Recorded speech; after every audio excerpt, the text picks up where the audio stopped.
নমস্কাৰ বন্ধু বান্ধৱীসকল সকলোকে পুনৰবাৰ স্বাগতম জনাইছোঁ আজিৰ নতুন এটা ভিডিঅ'লৈ। আৰু আজিৰ ভিডিঅ'ত আপোনালোকক জনাব গৈ আছোঁ যে মই ইনজেকশ্যন কৰিলোঁ। আপোনালোকে গম পাইছে, আগৰ ভিডিঅ'ত মই দেখাইছোঁ আপোনালোকক কেনেকৈ ইনজেকশ্যন কৰিব লাগে। আৰু আপোনালোকক মই কৈছিলোঁ যে কি ধৰণে অৰ্থাৎ কিমান পৰিমাণে মেডিচিনটো দিব লাগে আজি আপোনালোকক জনাম। আৰু মই কেনেধৰণেনো আজি মেনেজমেণ্ট কৰি ৰাখিছোঁ বা কি ভিটামিন এইবাৰ লগালোঁ আজি আপোনালোকক সম্পূৰ্ণ দেখাম। ভিডিঅ'টো শেষলৈকে চাব। যদি ভিডিঅ'টো চাই ভাল পায় এটা লাইক কৰিব, লগৰবোৰৰ মাজত ভিডিঅ' শ্বেয়াৰ কৰিব, যাতে সকলোৱে কথাখিনি গম পায়। তেনেহ'লে বলক আজিৰ ভিডিঅ'টো আমি আৰম্ভ কৰোঁ। মোৰ ফাৰ্মৰটো এণ্টি আপোনালোকে গম পায় এইফালে। আৰু এতিয়া চাওক পোৱালিবিলাক এনেধৰণে ৰাখিছোঁ। আৰু আজি বিশেষকৈ অলপ গৰম, আৰু আপোনালোকৰ মেইন এটা আপোনালোকে হয়তো দেখা পাইছে যে মই পৰ্দাবিলাক দাঙি থৈ দিছোঁ। পৰ্দাবিলাক এটা কাৰণে দাঙিছোঁ যে গেছটো যাতে ওলাই যাব পাৰে। ঠিক আছে, আপোনালোকৰো যদি ধৰি লওক গেছ অলপ হোৱা নিচিনা পায়, আপোনালোকে গম পাব লাগিব যে আপোনালোকে সোমাই আহোঁতে এটা গোন্ধ গেছটো পাইছে নেকি। যদি গেছ পাইছে তেনেহ'লে আপোনালোকে এনেধৰণে মোৰ ধৰণে আপোনালোকে দাঙি দিয়ক, যাতে গেছটো আপোনাৰ বাহিৰলৈ ওলাই যায়।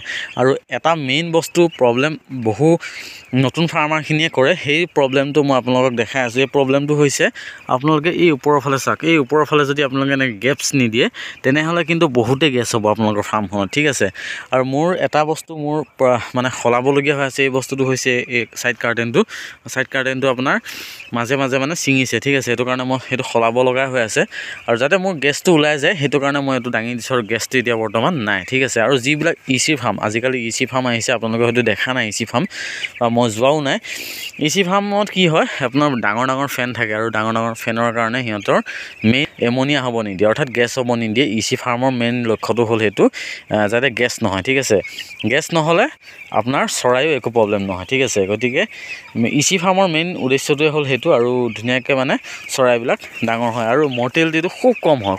মৰ্টেলিটি পাৰ্চেণ্টেজ একেবাৰে কম পাব আপোনালোকে ইচি ফাৰ্মত। ঠিক আছে, আৰু মই লাইটবিলাক অফ কৰি থৈছিলোঁ এটা কাৰণ মই যেতিয়া মানে ৰেকিং কৰাইছিলোঁ তেতিয়া বহুখিনি গেছ হৈ আছিলে। যেতিয়া আপুনি ৰেকিং কৰে তেতিয়া এইবিলাক বাহিৰৰ পৰ্দাবিলাক মানে যিবিলাক বস্তা দিছে পৰ্দাবিলাক দাঙি ল'ব, নহ'লে গেছটো মানে ওলাই বাহিৰত নাযায়। গতিকে এইবিলাক দিনত আপোনালোকে পৰাপক্ষত দাঙি থৈ দিব। যদি 3 দিন বা 4 দিন হৈ যোৱাৰ পিছত, ঠিক আছে, 3 দিনলৈ আপোনালোকে পৰ্দা নাদাঙিব। ঠিক আছে, 3 দিন হোৱাৰ পিছতহে কিন্তু পৰ্দা দাঙিব, তাৰ আগত কিন্তু পৰ্দা নাদাঙিব। ঠিক আছে, এতিয়া যিয়ে নহওক মই বেজীটো মাৰিলোঁ, আৰু মোৰ মৰ্টেলিটি হৈ আছিলে সেইকেইদিন আপোনাৰ ইকলাই লাগিছিলে, মই কৈছিলোঁ। আৰু এইকেইদিন মৰ্টেলিটিটো কমি গৈছে, বেজী গোটেইখিনিকে মাৰি দিলোঁ। দিয়াত এইকেইদিন অলপ ভাল হৈছে চৰাইবিলাক। আৰু আপোনালোকে যদি ইনজেকশ্যন মাৰিব বিচাৰে সৰুতে, ঠিক আছে, মোৰ ধৰি লওক যিদিনত মাৰিছোঁ মই 6 দিনৰ পৰা 7 দিনৰ ভিতৰত মাৰিছোঁ। আপোনালোকে যদি 6-7 দিনত মাৰে তেনেহ'লে আপোনালোকে 0.2 ml কৈ মাৰিব।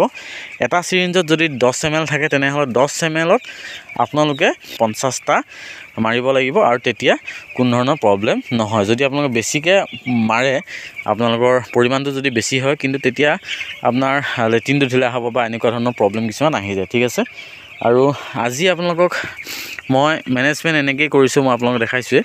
আৰু ইয়াতে এই মানে তুঁহখিনিও বেয়া হৈছে, আজি হৈছে 9 দিন, আৰু তুঁহখিনি বেয়া হৈ যোৱাত আপোনালোকে গম পাইছে ইয়াতে গোটাগুটি হৈ গৈছে, তুঁহবিলাক বেয়া হৈ গৈছে। এইটো তুঁহটো উঠাব লাগিছিলে, কিন্তু আজি সময় পোৱা নাই যিহেতু। আৰু আজিৰ ভিতৰত হয়তো আজি সন্ধিয়া মানে হয়তো এই তুঁহখিনি উঠাই দিম। আৰু ইফালে চাওক আপোনালোকে এইটো তুঁহ নাই, মই আপোনালোকক এবাৰ দেখাই দিব বিচাৰিছোঁ। তাতে কোনো ধৰণৰ তুঁহ দিয়া নাই। ঠিক আছে, ফলিয়া নাই, আৰু ফলিয়া নোহোৱাকৈ এইখিনি আছে। অলপ কিন্তু ঠাণ্ডা পায় দেই, ইয়াতে আপোনাৰ ঠাণ্ডা দিনত অলপমান ঠাণ্ডা পায় সিহঁতে, কাৰণ সেইটো এডজাষ্টমেণ্ট হৈ যোৱাৰ পিছত একো প্ৰব্লেম নাই, কিন্তু প্ৰথম 2 দিনমান ঠাণ্ডা পায়। কাৰণ আজি 2 দিন হৈছে ইয়াতে দিয়া, অলপ ইহঁতে ঠাণ্ডা পাই আছে। তথাপিও মই এইফালে আপোনাৰ ছাইড কাৰ্টেন অলপ দি দিছোঁ। ওপৰত নাই, চিলিঙি ওপৰত নাই কাৰণে ঠাণ্ডাটো বেছিকৈ পাই আছে ইহঁতে। আৰু ইহঁতৰ তাত কিন্তু ৰঙা লাইটটো লগোৱা নাই, সেইটো কাৰণে হয়তো অলপ হিটটো অলপ কমি আছে, যাৰ কাৰণে অলপ ঠাণ্ডা পাই আছে সিহঁতে। কিন্তু খোৱা লোৱা ঠিকে আছে। আৰু ৱেট যদি চাই তেনেহ'লে এইখনটোত ৱেট যিমান আছে ঠিক সেইখনতো ৱেট একেই আছে। ঠিক আছে, ৱেটক লৈ ডিফাৰেঞ্চ একো অহা নাই, কিন্তু সিহঁতে ঠাণ্ডা পাই আছে। সিহঁতে হ'লেও মানে উঠাই দিয়াৰ পিছত দানা পানীটো ভালেই খাই আছে। ঠিক আছে, তাৰপাছত আপোনালোকে যদি চাই এতিয়া মই লগাই থৈ দিছোঁ এচিড পানী। আপোনালোকে যদি পাৰে PHৰ যিটো পেপাৰ থাকে, পেপাৰটো আপোনালোকে আনি ল'ব, কাৰণ PH পেপাৰটো যদি আনি নলয় তেনেহ'লে কিন্তু আপোনালোকৰ PHটো কিমান আছে বহুতে কি হয় গম নাপায়। আৰু বহুতে গম নোপোৱাৰ ফলত কি হয়, মানে এচিডটো প্ৰপাৰত দিব নোৱাৰে। ঠিক আছে, যদি আপোনাক লাগে এচিড 100ত যদি 20 আপুনি দি আছে 30, হয়তো আপোনালোক যদি লাগে 40 আপোনালোকে দি আছে 20 তেনেকুৱা ধৰণৰ প্ৰব্লেম হৈ থাকে গতিকে আপোনালোকে পাৰপক্ষত pH পেপাৰটো খুব কম দামতে পায় pH পেপাৰটো আপোনালোকে আনি ল'ব তেনে মেনুৱেলি সেইটো জুখিব পাৰে আৰু নহলে যদি আপোনালোক কোম্পানীৰ পৰা জুখি দিয়ে তেনেহলে জুখি ল'ব প্ৰতিবাৰতে ঠিক আছে প্ৰতিবাৰতে কিন্তু পানীৰ pH টো উঠা নমা হৈ থাকে ঠিক আছে মই সিদিনাখন জুখিছিলোঁ আৰু মোক এটা পেপাৰো দি গৈছে তাৰ পৰা কোম্পানীৰ পৰা সেইটো দি মই জুখি আছোঁ এতিয়া ঠিকই ধুনীয়া লিমিটত মানে মই আপোনাৰ এচিডটো দি আছোঁ আৰু এচিড বহুতে সোধে যে দাদা এচিডটো কিমানকে দিয়ে ঠিক আছে এচিড আপোনালোকৰ পানীৰ ওপৰত নিৰ্ভৰ কৰে যে আপোনালোকৰ পানীৰ pHটো কিমান যদি pHটো বেছি হয় তেনেহলে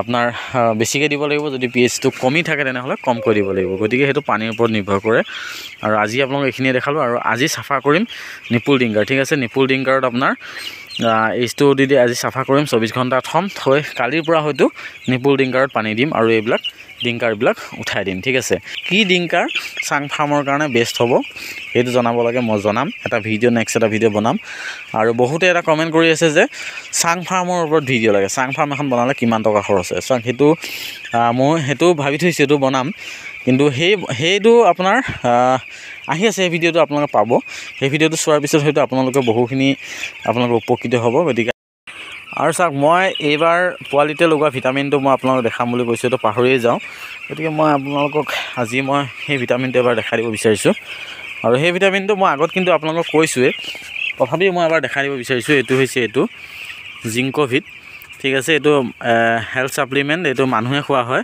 আৰু এই আপোনাৰ ভিটামিনটো বহুতেই ভাল হয় মই ৰিজাল্টো পাইছোঁ গতিকে আপোনালোকে খুৱাই চাব পাৰে ইয়াৰ দাম হৈছে আপোনাৰ এতিয়া দামটো মোচা গৈছে 170 হয় ৰেটটো 170 হয় আৰু ইয়াতে থাকে 200 ml ঠিক আছে 200 ml চিৰাপ হয় আপুনি 50 ml কে খুৱাব পাৰে যদি আপোনাৰ 1500 মান বা 1600 মান পোৱালি থাকে 50 ml কে আপোনালোকে 4 পালি অৰ্থাৎ 4 দিন খুৱাব পাৰিব ঠিক আছে এইটো 200 ml আৰু এইটো খুবেই ভাল হয় আপোনাৰ মই নকওঁ যে আপোনাৰ ভিমাৰেল ভাল বা অমুক ভাল মানে আপোনাৰ মেডিচিন সকলোৱে ভাল কিন্তু এইটো যিহেতু মানুহৰ মেডিচিন হয় ইউজ কৰি পোৱা নাই বহু সংখ্যক ফাৰ্মাৰে গতিকে আপোনালোকে ইউজ কৰি চাব পাৰে কেনেকুৱা ৰিজাল্ট আহে আপোনালোকে কমেণ্ট ছেকশ্যনত জনাব যদি খুৱাই ভাল পাইছে তেনেহ'লে জনাব ঠিক আছে আৰু যদি বেয়াও পাইছে তেনেহ'লে ক'ব আৰু মই আপোনালোকক দেখালোঁ আজি খুৱাই চাব পাৰে আৰু আপোনালোকে কেনেকুৱা ৰিজাল্ট পায় আপোনালোকে ক'বলৈ নাপাহৰিব